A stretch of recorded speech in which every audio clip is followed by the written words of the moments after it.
नमस्कार, आप देख रहे हैं प्रदेश का नंबर 1 और सबसे भरोसेमंद news channel India news Haryana और मैं हूं आपके साथ सचिन दुबे। फरीदाबाद मेट्रो में आपका स्वागत है। आपको दिखाते हैं स्मार्ट सिटी फरीदाबाद की हर तमाम बड़ी और आपसे सरोकार रखने वाली खबर। और शुरुआत करते हैं इसी बीच बड़ी खबर के साथ। ये बड़ी और अहम जानकारी आपकी टीवी स्क्रीन पर वल्लभगढ़ से है, जहां पर सिविल अस्पताल में आज नहीं लगी है वैक्सीन। सिविल अस्पताल में आज नहीं लगी वैक्सीन, ये बड़ी खबर हम आपको बता रहे हैं। अस्पताल पहुंचे लोगों को लौटना पड़ा वापस। सेंटर पर तैनात कर्मचारी नहीं बता पाए वजह। आज भी टीकाकरण अभियान का 1 साल पूरा हुआ है।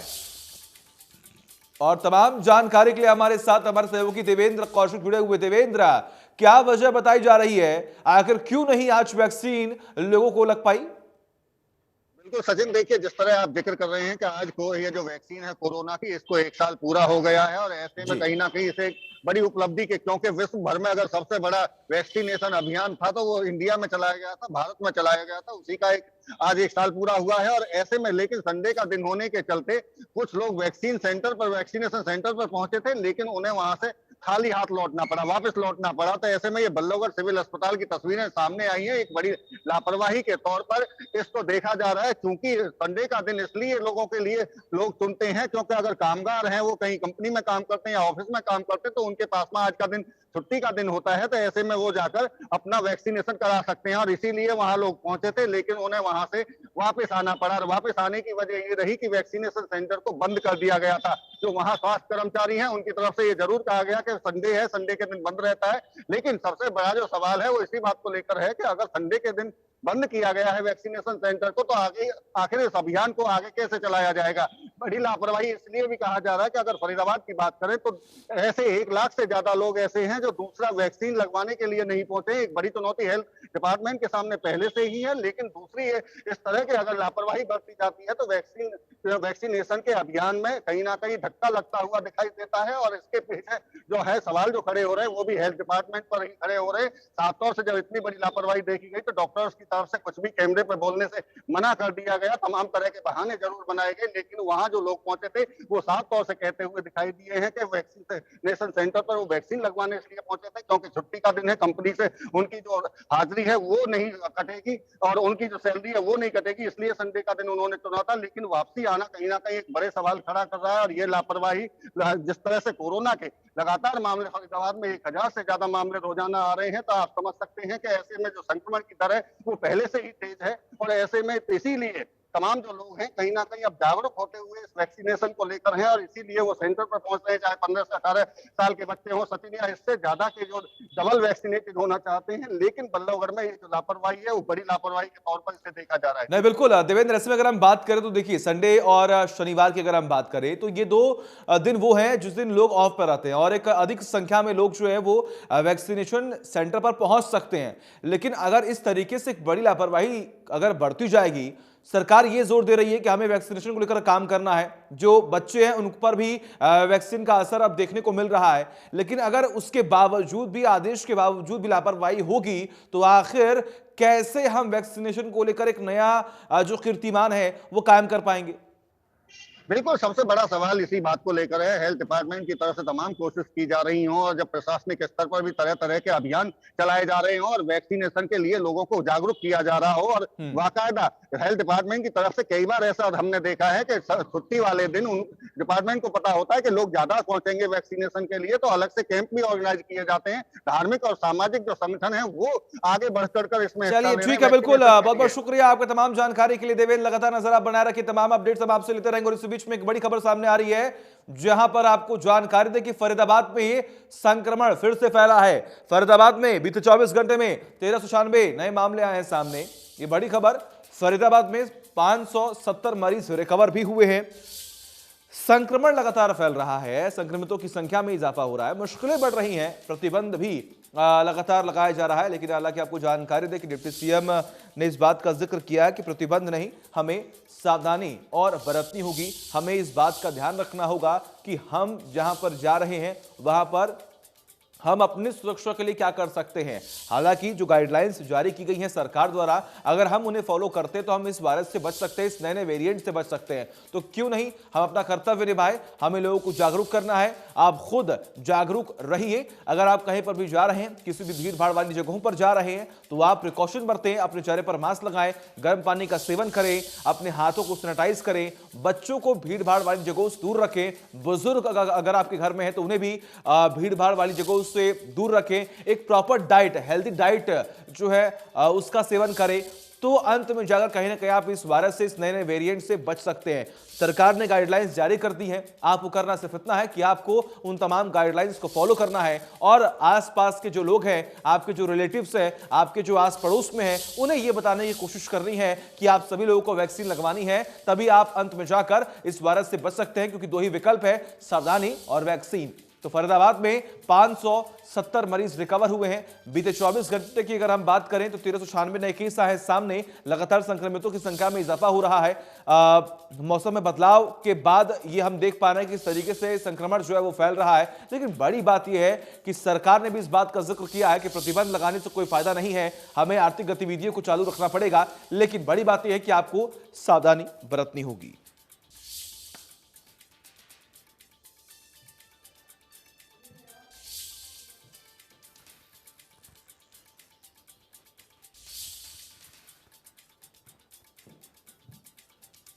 और हमारे साथ हमारे सहयोगी देवेंद्र कौशिक जुड़े हुए। देवेंद्र, फरीदाबाद की अगर हम बात करें विशेष तौर पर, तो वहां पर भी संक्रमितों की संख्या में इजाफा हो रहा है। प्रिकॉशंस क्या बरते जा रहे हैं, सावधानी क्या बरती जा रही है?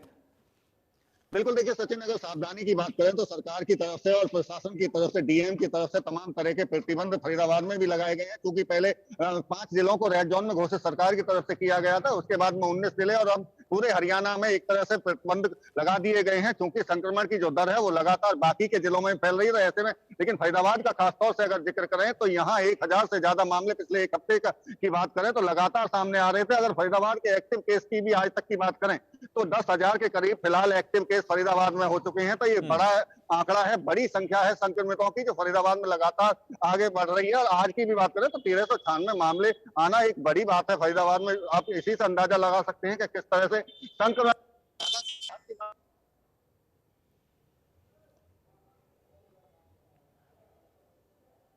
हो रहे हैं।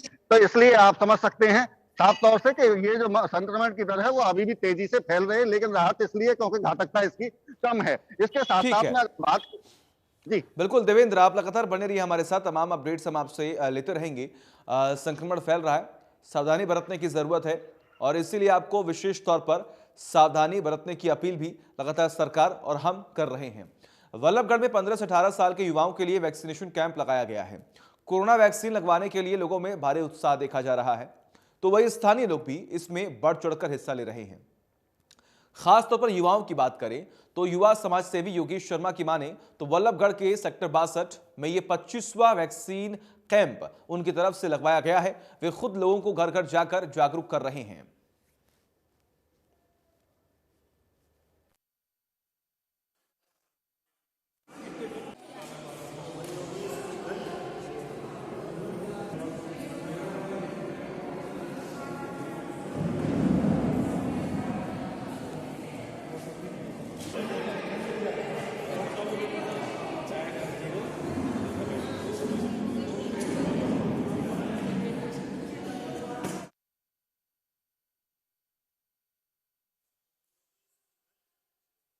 तो स्थानीय लोगों ने बढ़ चढ़कर हिस्सा लिया है। आपको जानकारी दे कि तमाम युवाओं को भी ये प्रोत्साहित किया जा रहा है, ये बताने की कोशिश की जा रही है कि आपको भी सावधानी बरतनी होगी। सरकार ने कुछ दिनों पहले ही वैक्सीन को मंजूरी दी और 15 से 18 साल के बच्चों पर भी अब वैक्सीन लगाने का जो प्रेशर है वो प्रशासनिक अधिकारियों पर दिया जा रहा है और ये जरूरी भी है। इसीलिए लगातार अलग अलग जगहों पर कैंप लगाए जा रहे हैं। सेक्टर 62 में 25वां वैक्सीनेशन कैंप जो है वो लगाया गया है। आज हमने अपने कम्युनिटी सेंटर सेक्टर 62 में कोरोना वैक्सीन का कैंप लगाया है, जिसमें ये वैसे हमारा 25वां कैंप है और जिसमें हमने 15 से 18 के युवाओं को फर्स्ट सेकंड डोज सबको और जो बूस्टर डोज लगी है बुजुर्गों को, वो उसका आयोजन किया है। और एक एक घर में जाके हमने लोगों को अवगत कराया है कि कोरोना वैक्सीन से ही कोरोना से बचा जा सकता है। और एक एक आदमी को हमने इन्विटेशन दिया है और लोग आए हैं बढ़ चढ़ के, सुबह से लाइन लगी हुई है और काफ़ी लोगों ने वैक्सीन लगवाई है। वैक्सीनेशन कैंप फरीदाबाद डिवीजन में आने वाले 3 जिले नूह, पलवल और फरीदाबाद में कोरोना के बढ़ते मामलों के चलते प्रशासनिक स्तर पर तैयारियां शुरू कर दी गई हैं। तीनों जिलों के डिविजनल कमिश्नर संजय जू ने इंडिया न्यूज से खास बातचीत में कहा कि फरीदाबाद में मामले ज्यादा आ रहे हैं, इसलिए यहां अलग अलग अधिकारियों की टीम बना दी गई है। प्रदेश में कोरोना के लगातार मामले बढ़ रहे हैं और ऐसे में हरियाणा सरकार की तरफ से अब तमाम जिलों में प्रतिबंध लगा दिए गए हैं। लेकिन फरीदाबाद, पलवल, नूह में किस तरह के हालात हैं, इसको लेकर हमारे साथ में डिविजनल कमिश्नर संजय जून हैं, उनसे बात कर लेते हैं। सर, फरीदाबाद की स्थिति बड़ी बेहद ख़राब सी होती दिखाई दे रही है। 1000 से ऊपर रोज़ाना मामले आ रहे हैं, लेकिन इसके साथ साथ पलवल और नूह भी ज़िले हैं। वहाँ की क्या स्थिति, अगर बात करें कोरोना की फ़िलहाल तीनों ज़िलों की? देखिए, फरीदाबाद डिवीज़न में तीनों ज़िले हैं, जैसे कि आपने बताया, फरीदाबाद, पलवल और नूह। पलवल और नूह में जो है स्थिति बेहतर है और दोनों में केसेस कम है, 100 से नीचे डेली आ रहे हैं। फरीदाबाद में 1100-1200 रोज़ आ रहे हैं, बट उसमें घबराने की ज़रूरत नहीं है। अगर ये केस 3000-4000 तक भी अगर रोज़ बढ़ जाते हैं तब भी हम कंफर्टेबल स्थिति में रहेंगे। हमारा इंतज़ाम पूरा है दवाइयों के हिसाब से या हॉस्पिटल में बेड्स के प्रबंधन के हिसाब से, क्योंकि एक चीज़ ये भी है कि इसमें जो लक्षण है वो माइल्ड रहते हैं या बिल्कुल ही आते नहीं हैं जो इन्फेक्टेड पर्सन्स हैं, और दूसरा हॉस्पिटलाइजेशन की ज़रूरत कम पड़ रही है और जो ड्यूरेशन है बीमारी का वो भी शॉर्ट है। जो पिछले बारी था, जो 10-12 दिन में जो व्यक्ति ठीक हो रहे थे, वो लगभग 6 दिन में या 7 दिन में नेगेटिव आ रहे हैं। तो उस हिसाब से हम कंफर्टेबल स्थिति में हैं और किसी भी आमजन को इस विषय में चिंता करने की ज़रूरत नहीं है कि अगर बीमार हो गए तो उनको कहीं स्वास्थ्य सेवाएं नहीं मिलेंगी। हेल्थ फैसिलिटीज़ अवेलेबल हैं और पर्याप्त मात्रा में अवेलेबल हैं, लेकिन आदमी को क्योंकि बीमारी है और हर एक इंडिविजुअल को अपने हिसाब से, उसकी बॉडी के हिसाब से ये रिएक्ट करता है, तो किस को ये सीवियर हो जाए इसका नहीं पता है। तो वो एक जो डर का माहौल है वो डर के रहना चाहिए और अपना पूरा प्रिकॉशंस हैं वो पूरे लेते रहें। अपना मास्क लगा के रखें, सामाजिक दूरी बनाए रखें, वो ज़रूर करते रहें। सावधानी की आप बात कर रहे हैं, लोगों से अपील भी इस तरह की कर रहे हैं, लेकिन अगर प्रशासनिक स्तर पर अगर इंतजामात की बात करें तो किस तरह के इंतजामात फरीदाबाद में हैं, पलवल में या नूह में, या एक समान है सब जगह? देखिए, स्थिति जैसे जैसे जहाँ पर जितनी गंभीरता है उस हिसाब से हमारे पास पर्याप्त साधन हैं। हॉस्पिटल में बेड्स हैं।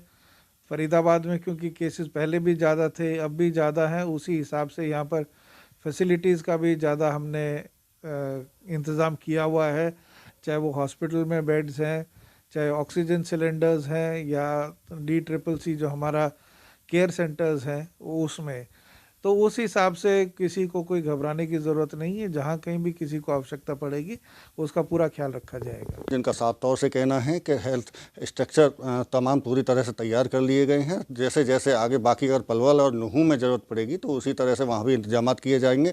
फरीदाबाद में पूरी तरह से तैयारी कर ली गई है। हालांकि वो लोगों से अपील भी कर रहे हैं कि आप मास्क लगा कर रहें, फिजिकल डिस्टेंसिंग के साथ रहें, क्योंकि सरकार या प्रशासन आपको इलाज दे सकता है, लेकिन आपकी जान को बचाने के लिए आपको खुद को भी आगे आना पड़ेगा और सावधानी बरतनी पड़ेगी। फरीदाबाद से देवेंद्र कौशिक, इंडिया न्यूज। फरीदाबाद के सुरूरपुर इलाके में स्थित क्वालिटी फुटवियर कंपनी में शॉर्ट सर्किट के चलते भीषण आग लग गई। सूचना मिलते ही दमकल कर्मी मौके पर पहुंचे और आग बुझाने में दमकल कर्मियों की 70 से 80 गाड़ियों की मदद से आग पर काबू पाया गया। बिल्डिंग में रखा सारा सामान जलकर राख हो गया, लेकिन गनीमत रही कि कोई भी कंपनी कर्मचारी इसमें हताहत नहीं हुआ। डेवलपमेंट में से शॉर्ट सर्किट हुआ है 10 बजे, 10:15 बजे करीब जी। उस दौरान आग लगी थी। मैं स्टिचिंग डिपार्ट से हूँ जी। मेरा स्टिचिंग डिपार्ट था 3रे फ्लोर पे जी। जैसे हम लोगों को पता पड़ा वैसे हमने भाग दौड़ की है जी। कंपनी का तो तहस नहस हो चुका है। कितने लोग थे जिस टाइम आग लगी है कंपनी में? जी सारे बंदे जा चुके थे, सैलरी हुई थी, सैलरी लेके सब जा चुके थे। 3 ही बंदे थे कंपनी के अंदर जो यहाँ पे चौकीदारी करते थे प्लस यहीं रहते थे। उन लोगों ने अपनी जान बचाई, कूद काट के उन्होंने ही शोर मचाया है। उनका नाम धन्नी है। 3 बंदे फंसे हुए थे उस टाइम? जी हाँ, तीनों बंदे बचाव तो हो गया, ऊपर से कूद काट के निकल चुके थे जी, मगर कंपनी बिल्कुल विध्वंस हो चुकी है, कुछ भी नहीं बचा है। मालिक है रमेश सिंह, उनकी कंपनी है जी, यहाँ जूते बनते थे जी, और रात्रि जो सूचना मिली, मेरे को जैसे जानकारी मिली, रात्रि 10 बजे के आसपास में किसी शॉर्ट सर्किट के द्वारा जी, आग इसमें चिंगारी लगी। उसके ऊपरी फ्लोर में, जी, जी, ऊपरी फ्लोर से इसका जी, आग जो चली और पूरे तीनों फ्लोर बेसमेंट वगैरह में इसकी आग पहुंच गई, क्योंकि अत्यंत ज्वलनशील पदार्थ होते हैं, रबड़ प्लास्टिक के कंपोनेंट वगैरह होते हैं इसमें। जी, उसकी वजह से आग ये पूरी बिल्डिंग को पूरा कवर कर लिया।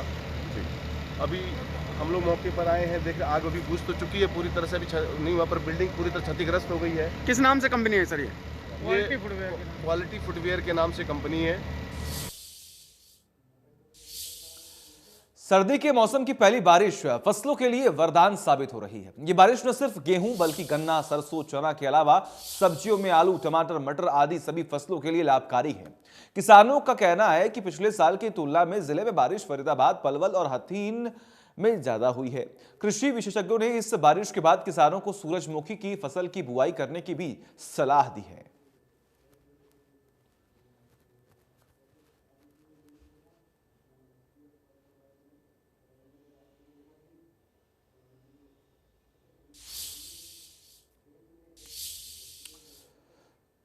चलिए, वक्त छोटे से ब्रेक का, खबरों का सिलसिला लगातार जारी है।